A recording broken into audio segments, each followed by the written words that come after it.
What's going on, team? Welcome to an episode of the Keep Going Podcast, Season 2. This is your co-host, Luke Wheat, coming out of Knoxville, Tennessee. Before the show starts, make sure to follow us on our socials, okay? Twitter, the Keep Going Pod, Insta, the KG Podcast, and YouTube at the KG Pod. Just a reminder that we are not psychiatrists and not psychologists, just a couple ex-athletes trying to make a difference and end the stigma of mental health. Thank you guys for listening, and let's get to the show. Welcome, team, to episode 62 of the Keep Going Podcast, Athletes Shining a Light on Mental Health. Stoked to be here this morning. This is Luke Wheat, your co-host, coming out of Knoxville, Tennessee. Joined here by Pat O'Malley, Jacqui Tripp, and Cayla McCarthy. Excited to have everybody. Pat, I know where you're coming out of, but tell the people. Yeah, man. The Athletes HQ, AHQ, out of McChesney Park, Rockford. Excited to be here. And, God, everyone's smiling faces has me rejuiced today. What's up with you, Jacqui? Where are you at? Not much. I'm in Plymouth. Got family dinner and some football on tonight, so all good over here as well. 100%. Awesome. Cayla, excited to have you on. I know that you know Jacqui, but first, before we introduce you, where are you coming out of? I'm in Plymouth as well. I'm right around the corner from Jacqui, actually. Like a half mile from me. I know. I could probably throw something and hit your house. Could have done a live in session. Okay, sweet. Well, Cayla, we're excited to have you here. Jacqui, I want you to break it down for the people. Tell us a little bit about Cayla before we get going. Yeah, all right. So I know Cayla really well. She was my coach and teacher. I met her my freshman year of high school, and she's in her 9th year of teaching right now. She recently, last year, took on the role of the varsity softball coach at the high school she teaches at, and just speaks our language. So I'll probably be catching myself doing a lot of listening today because I want Luke, Pat, and the guests to get to know her. And I think once you hear her talk, you'll probably understand why I see her as such a mentor. A lot of my knowledge on mental health has come from her guidance. So I'm excited for her to share some of her wisdom with you guys today. Awesome. Amazing. How long have you been teaching, Cayla? This is my 9th year, which feels really crazy. If you asked me what were you doing 9 years ago, I would have said playing high school sports, but not so much. I was coaching them. I've been teaching 4. That's what it kind of feels like, for sure. Goes by fast. That's for sure.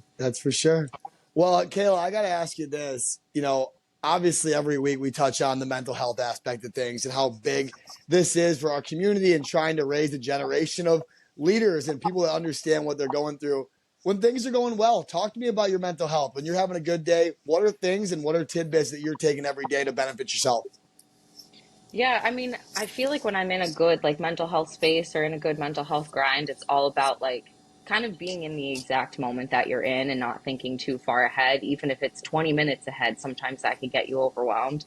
And so just living in every single moment and spending as much time outside. Outside is my happy place. I grew up in Vermont, so nature is nature is everything to me. So anytime I get to be outside and around people I love, that means that I'm in my happy space and keeping it real in my singular moments. I love that.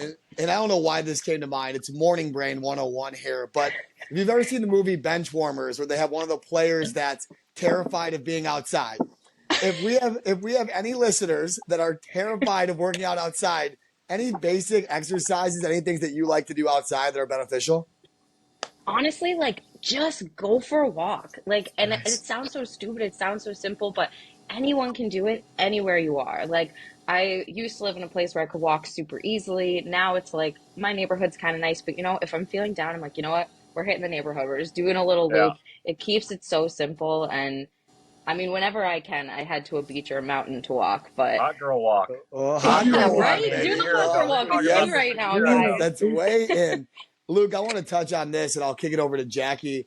I was at Anytime Fitness on Wednesday or Thursday, and they have TVs all over this place, right? And a stat came on the TV that said that for depression, you have a 27% chance of feeling better when you take a 30-minute walk a day.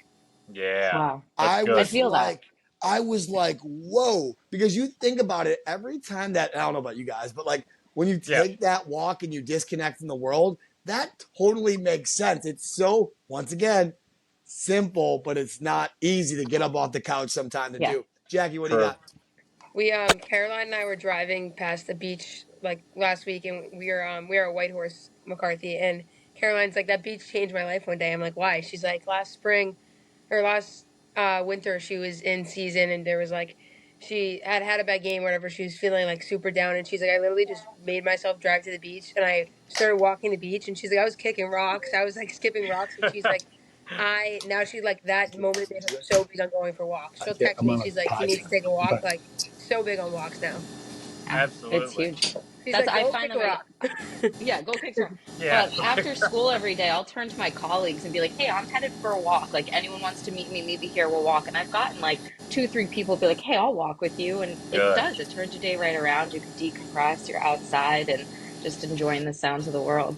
Good. We No, got a veteran teacher that does meditation stuff and invites everybody to her room over lunch to do meditation. So, yeah, that having a simple thing like that to just kind of reset you is great, especially on a walk. That's not even the physical nature. It's giving you a time to reflect on the day without being connected to everything and being really high stakes, right? So I think Yeah. that's an amazing part about it. no doubt. Well, Cayla, just to pivot a little bit, we talked about the physical fitness side, which makes sense. Like that's a big part of your day. Talk about sports and teaching. When did you get into the aspect of, hey, I'm going to work with kids for a long time? When did that passion kind of come to you? Well, I'm one of those like stereotypical journeys, I think. At some point when I was like a really little kid, I was like, I'm going to be a teacher one day. Love it. Yeah. Um, Yeah. yeah, and that path kind of, had its ups and downs. I pivoted away a couple of times, but I come from a family of coaches and teachers. My grandma was a teacher, and I got everyone in my family, I feel like, was a coach at one point or another. My dad was a hockey coach and a football coach. He coached my brother and I in baseball and softball when we were little. My mom coached me in softball and basketball when I was little. And so I have like uncles and grandparents that were all coaches. So it's kind of a little bit in my blood. Um, but some point in high school, it kind of clicked to me how impactful this job really is. And it became more of a genuine passion rather than just like yeah, I'll be a teacher someday.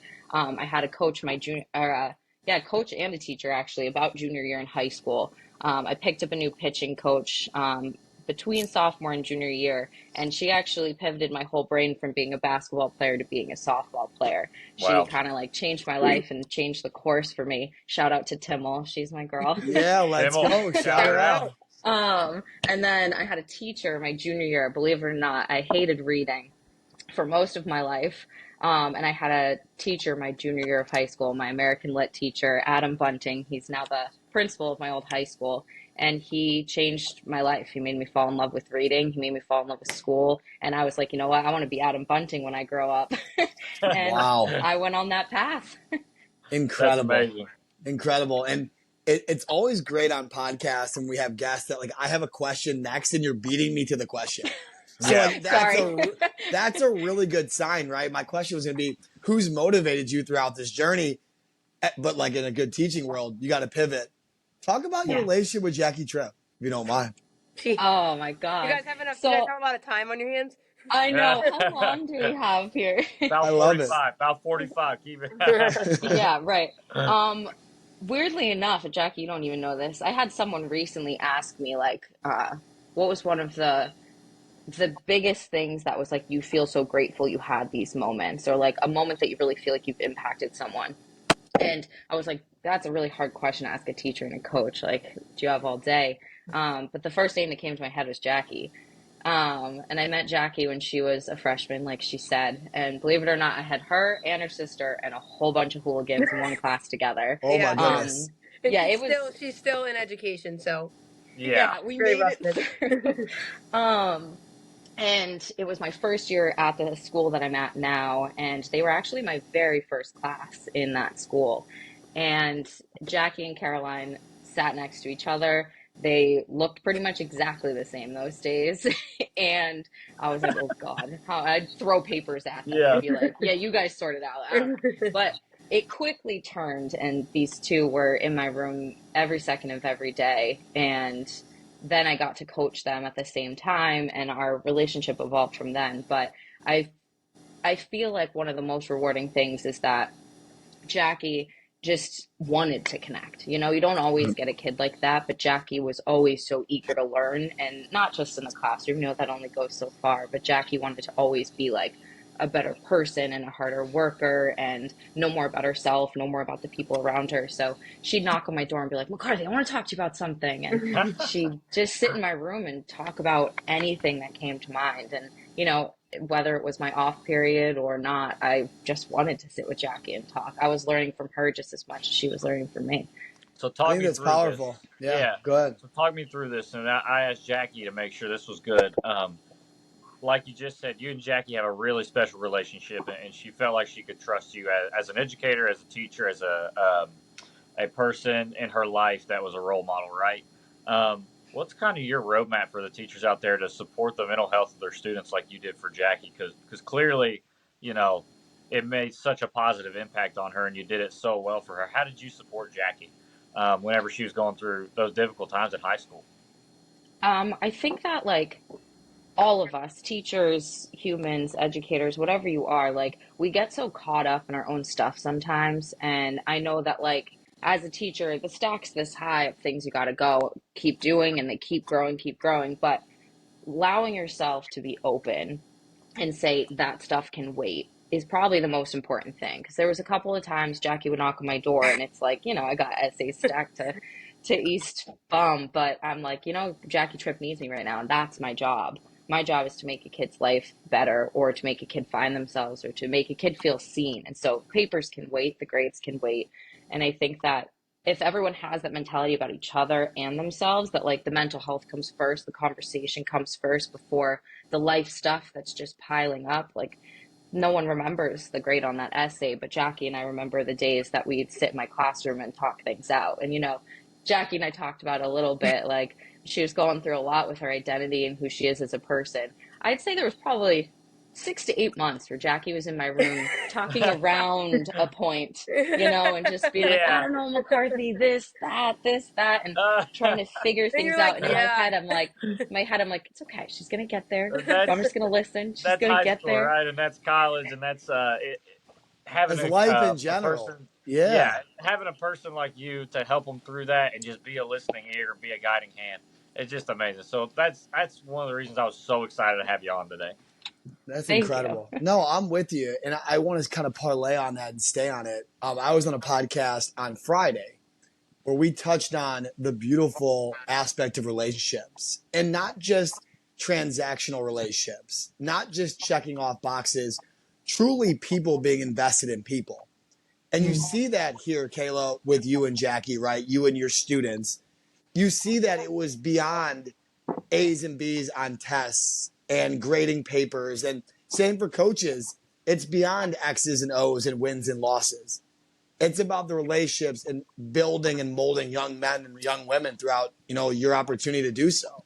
So I think that's super powerful that not only you helped Jacqui, but you helped countless others. So our listeners today that might be going through these transactional relationships and like worrying about more wins and losses, really break it down to what really matters, and that's changing lives. I think that's super powerful.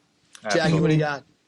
No, yeah, and the one thing too is that me and Caroline always say like, because now me and Caroline and I are at the age where we're mentors to young kids, you know, and it's like how do we Yeah. navigate that? So we have those conversations, and like we talk about her being a captain on her team, and like just me with kids that I like was substitute teaching with, and it's like we always say just keep the door open. Like Cayla just kept her door open, and the thing too is you made a good point. Like it was never about the grade on the essay. Like Cayla didn't care if I understood Romeo and Juliet. She cared if I was like doing okay that day and I was in a Right. good headspace. Like because she knew that the rest would come, and she knew that I was gonna get more out of our relationship, and that was what I needed. And she's very good at like the very good teachers and coaches take the time to know their students and players well enough to know what their needs are. And even with Caroline and I being so similar, she knew what our different needs were. So again, like teachers, coaches out there, like Pat said, work on those relationships and know what they need from you. Like I'd walk in to Cayla's room some days and she could tell right off the bat if she needed to just listen to me or if I needed advice. And the conversation would go from there, and she just had a way of going about it, and she just kept the door open all the time. Yeah. Thanks, Jacqui. Yeah. There's a lot of power, and I'll kick it to Luke. There's a lot of power in the, hey, how are you, in comparison to the, how are you feeling today? Like, what's going on? Talk to me kind of deal. Opening that line of communication, you don't know who you're talking to on the other end of that phone call or in person. There's a lot of stuff going on, as we know. Everyone's got their demons. Luke? Yeah. So I kind of want to pivot a little bit and kind of get more on your mental health and how you've been doing it and your journey with it. So when did your mental health journey start? I'm really curious to that. Oh God, it's kind of hard to find like a starting point, you know? I mean, for me, and you can kind of probably tell from this conversation, my life for as long as I can remember has always been about like who's that person I'm next to right now, or who's that person that's walking through my open door. I've always been a little bit like everyone else and taking care of everyone else all the time. And that's not something I'm going to change. Like, I love that about myself. I think Mhm. that makes me a good person. But I think that probably sometime around high school, I realized, like, oh, shoot, I'm one of those people too, you know? Like, I probably should, like, maybe I should do it on the other side. And Yeah. friends gave me all kinds of nicknames about how I was their Buddha or their whatever. And at some point, it clicked that, like, I have to kind of open up too. And I think that was a really, really long journey for me Okay. to realize that, like, I got to talk to people, I got to open up, I got to be able to say to someone like, hey, I'm not okay today, or I want to talk through this issue. And I really truly think that the time that it clicked for me was probably during COVID. It was almost like I was forced to be alone and not sit there with an open door for people to come into. Yeah. And I was living alone at the time, just me and my dog. And I was going outside all the time, taking walks, running. And it was a time where I was just like, whoa, you know, when you sit back and just like let yourself think and let yourself take care of you, that's really powerful too. And Yeah. I think that I came out on the other side of that being even better for other people. That when I can take a couple quiet minutes to myself or pick up the phone and say, hey, can I talk to you for a minute just about something that's on my mind? It makes me better for everyone else. Yeah. And so it's definitely been a lot of ups and downs. And, you know, I'll go through weeks or months where I'm like, ah, shoot, I haven't checked in on me for a minute. And, you know, you have that moment again where you're like, got to check in with yourself so that you can be better for everyone around you. Yeah. Yeah. Well, first off, we're a dog friendly podcast, and the fact that you haven't sent us a dog picture yet, a little alarming. We're gonna need one of Well, those later. Go ahead, Matt. here's a my mom, Okay. shout out to my mom, wicked talented artist. She painted this of my dog. So Oh Amazing. my God. I'm so hype on this, and I was gonna hit the run this back for like 3 different times during that spiel. Yeah. But the fact that she just said wicked on the podcast, I'm like, Yeah. I'm gonna lose it because I've been waiting for some Bostonian to hit some wicked action on a pod. So Wicked. I'm Somebody said so I not fired up. you. know. That is amazing. Okay, awesome. All right, so that's what I want to say there. But during that little spiel there, Cayla, which I loved it, you touched on the self auditing piece, like having the self awareness to go, this might have worked today, but how can I do this differently, or how can I continue to grow here? And when you mentioned taking that step back and realizing I have to do it for myself, listeners, please take that in. That was extremely inspiring, and I really appreciate you sharing that. Yeah. Thank 100%. you. No, of course. Look, let's do this. So everyone's got their own definition of the mental health stigma, right? Like our dream in this whole thing was to impact one person. When you talk about ending the stigma, what does that mean to you, and what are you looking to do in your personal life to help out with that? You know, I think that, and I think Jacqui was a good example of it. And I think I see kids every day. I think I see myself every day with this, that like people think that if you were to say, hey, I'm struggling with this, or I'm feeling depressed, or I'm feeling anxious, or I'm having body image issues, whatever it might be on your plate, I think people think I'm supposed to deal with that inside. And I'm supposed to be able to show everyone else that I've got it under control. And to me, I want to be able to show people like, hey, when you come out and say, oh God, yeah, I struggle with that, like that actually makes you even more badass. That makes you so Right. powerful. Yeah. That makes you so Yes. strong to be able to say, like, I have a weakness. Because, you know, like when someone's walking around and they're good at everything, it makes you be like, what the heck, you know? So I think there was a moment at some point in my career where I realized that, like, kids come to me, kids look to me, I'm a role model. And if they think I'm perfect, how good am I really for them?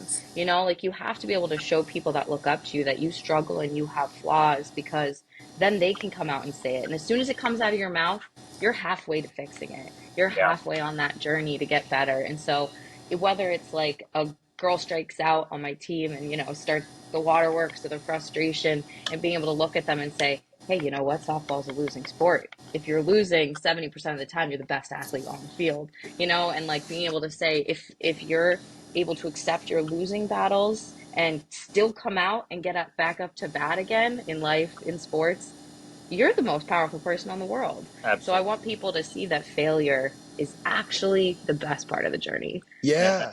I tell my Yeah. kids all the time in class, I don't know, and that's I don't just end it there, right? Then it's, but we're going to find out together, and I'm going to show them how to find out the information they're looking for. I'm going to walk them down that path and show them how I figure stuff out.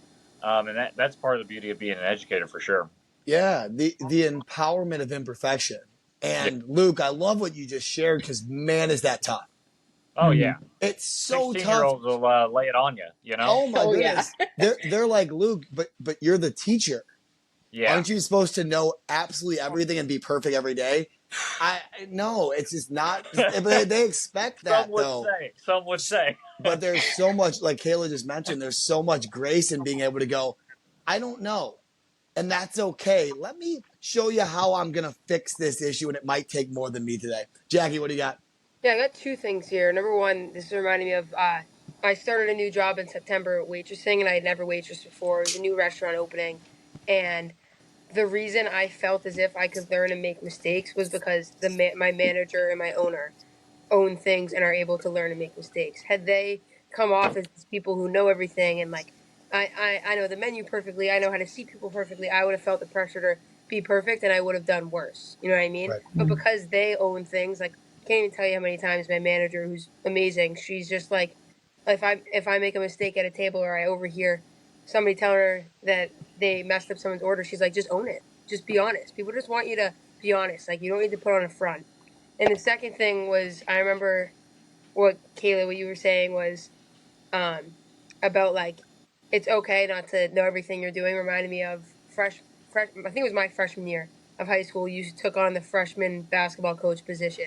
You were coaching the freshman team, and I remember coming over during my practice, and your practice wasn't going well, and you just kind of like you looked at me and you came over, and you're like, I need to like literally change everything. Like you're like, I need to like pivot and change like every single thing. And that I always remember that moment because I had so much respect for you. Like, wow, she's gonna change everything right now because it's literally not working. And that was like one of the first times like a teacher or coach had ever like owned something like that to me, and it was just like a breath of fresh air. Like you were like, you know what, this isn't working. We're gonna change. You changed the whole practice plan because you're open to learning and you asked other coaches questions and you got insight because you know that there's knowledge elsewhere and there are resources to use and you're not the only one. Yeah, I'll tell you this, dude. That the looks on your students or athletes' faces when you hit them with the okay, this isn't I was going like, well. It's damn. like they've never heard an adult say it before. They're like, "Whoa, Like, what? what's happening?" But that Jacqui, that reminded me of something in Cayla, you as well. Like I just realized something I've been doing the last year. I kind of been putting off getting more experience in the athletic administration part of like because maybe I got some career goals in the educational field, and I just realized why I started getting into it more this spring is because of my AD. It's a new AD, and we had a conversation in December, November about, hey, you know, I'm going to give you more responsibility, and I know that it's not going to go perfect, right? I know that we're going to have to workshop it. I know that we're going to have to figure some stuff out together. But that's how you build a resume. That's how you gain actual experiences. Me letting you do things and guiding you, but also knowing it may not work and we're going to figure it out. So knowing having a boss like that is that just hit me right then. So I just kind of want to say that. For sure. For sure. No, I love that completely. And I think in the teaching and coaching realm, think about it like our good and bad situations as players and coaches. You look back and you're like, I wish I would have done that differently. Like, why didn't I just say, I don't have all the answers? It's okay to not have all the answers, and it's okay not to be perfect. I think we're trending in the right direction there. Um, this is kind of out there for this podcast, Cayla. So I apologize that we're kind of jumping to this point. You touched on Jacqui already. You touched on some coaches, some coworkers, some peers that have motivated you. Talk about your support group a little bit, like a little bit more in depth. Like, talk about if you're someone that leans on your support group and kind of what they mean to you, if you don't mind.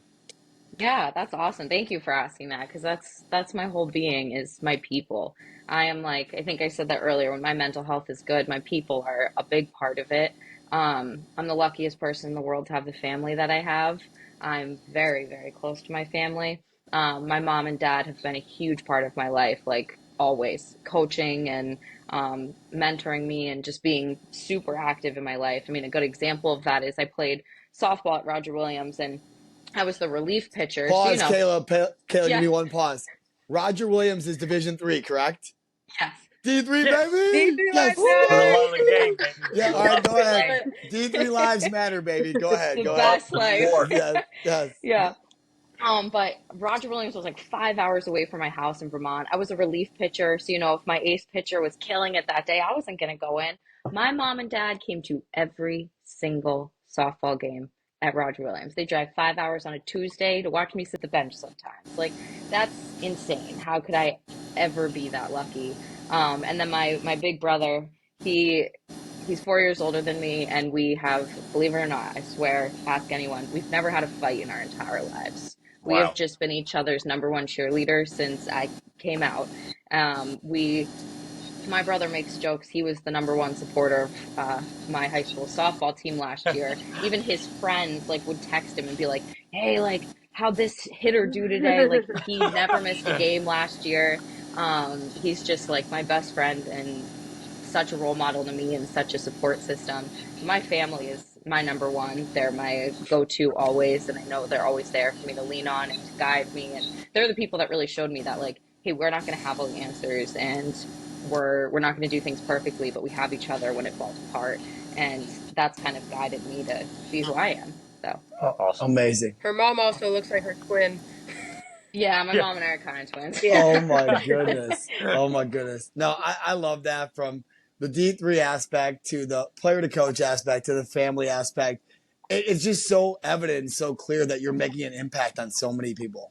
And I'm not Thank you. surprised that you speak on this kind of stuff, and every story you're smiling and excited about it because you've just made so much impact. You'd be very proud of that.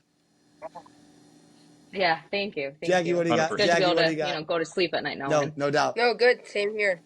I love the McCarthy clan. They literally used to travel in a little pack to all of our basketball games. And when Cayla was coaching freshmen, they literally would stay in the gym for like 6 hours and watch the freshman JV and varsity game. And like nobody else's parents did that. Like they're awesome. No, it sounds about right. And that kind of takes me to what I want to ask you, but I don't really want to ask you. I want to have Jacqui ask you today. So go ahead. All right. So I said this last time I asked Dana. This can be broad. This can be however open ended you want it to be. Give us your keep going moment. So this is like the one thing I knew you guys were going to Uh, ask You know, me. you Cayla, you'd really hope you know this one was coming, right? Like, yeah. I know, yeah. Yeah. Like I kind of knew, and I was like boiling over a little bit. So I think that maybe I'm breaking the mold a little bit here, but I'm just going to give it to you straight that there isn't just one.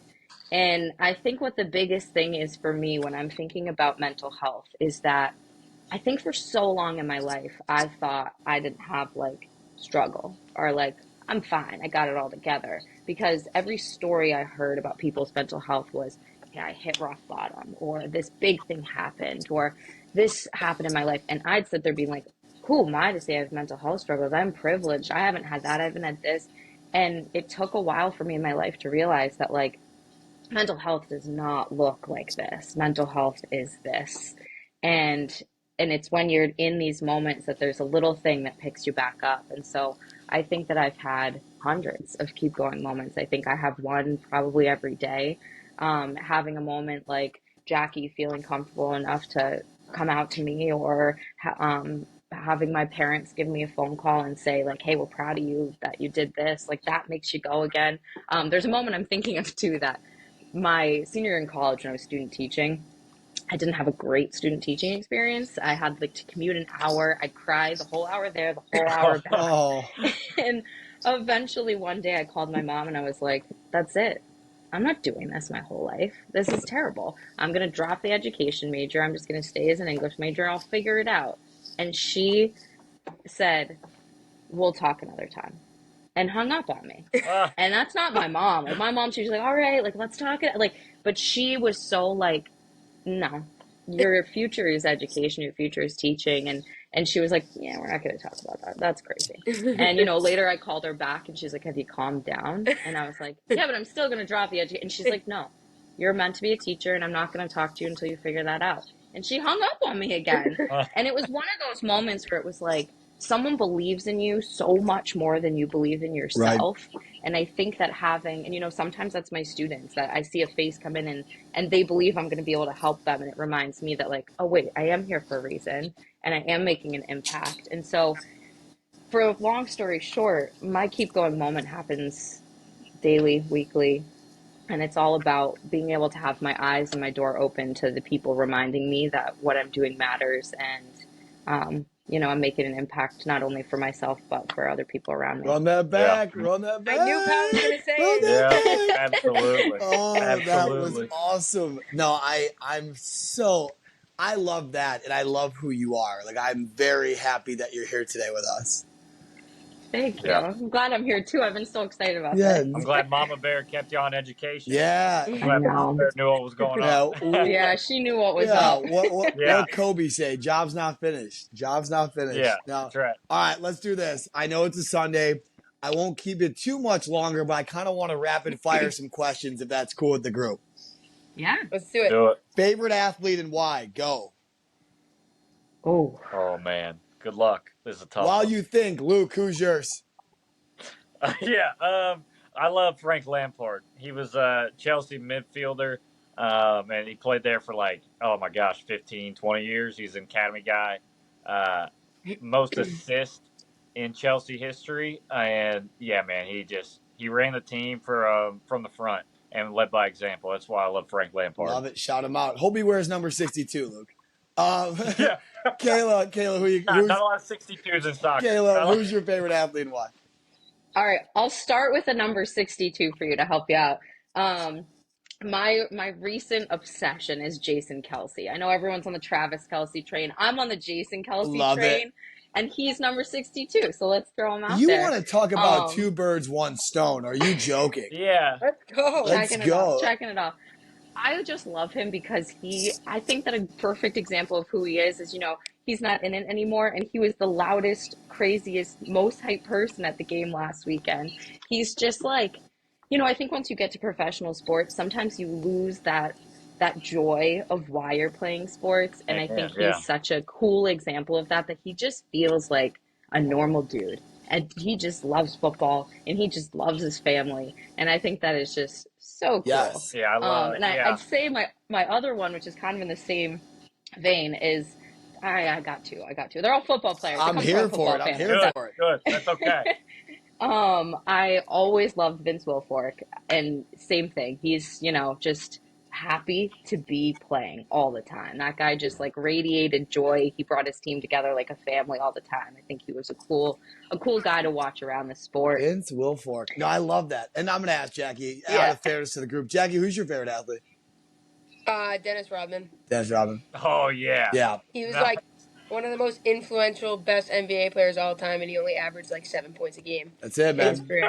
So cool. I didn't know his average was 7 points a game. It was that low. It's the definition of do your job. Do your job. Yeah. No, Yeah. awesome. Okay. Okay, that's a great answer. Love it. Okay, second question. Biggest motivation in your life, person, thing, anything. What's the biggest motivation for you?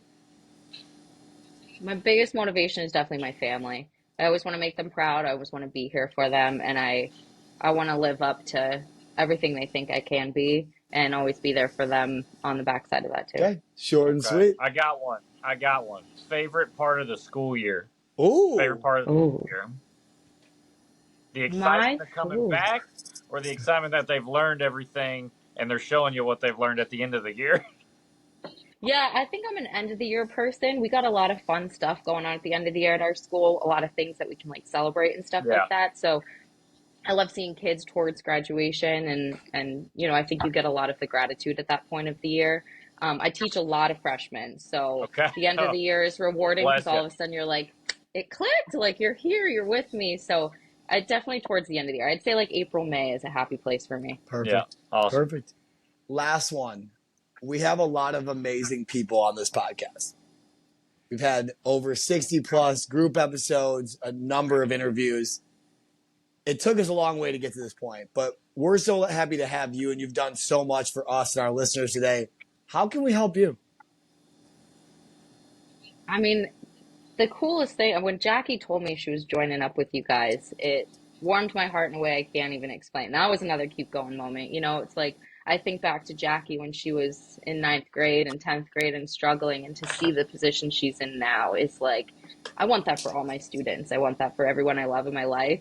So it's like to see Jacqui here changing lives and having a voice that, you know, expands our country and hopefully beyond someday. Like, just keep getting as many voices out there as you guys can, and finding people like Jacqui in the world, and you guys are such awesome influences for people. So keep going. Don't stop talking. Don't stop these conversations. They're so important, and keep touching lives out there. Thank you, Cayla. You do the same, Cayla. You do the same. I know Thank that you. you're I out there will. making an impact every day, for sure. Cayla, this is awesome. Jacqui, you want to sign us off? Yeah, I just want to thank the three of you. One of you mentioned that sometimes it was Cayla, we need other people to believe in us. And that just, I'm looking at the three of you and I'm like, these three have given me confidence. And like, you three have always reminded me that like my voice needs to be heard and like I matter. And like, I would have never thought I belonged on a mental health podcast. I would have never thought I belonged on a varsity basketball team. But like, because of the three of you, I've been able to be in those positions. So thank you guys. No. Always. Always. It would Make it be a easy, Jacqui. disservice to your voice if we didn't hype you up. I could. If we didn't hype you up. Jacqui Tripp doing Jacqui Tripp things. That's right. All right. Well, I love you guys. I will sign us off for today. Above all else, keep going, and we'll see you guys next week. All right, going. love you. Love you guys.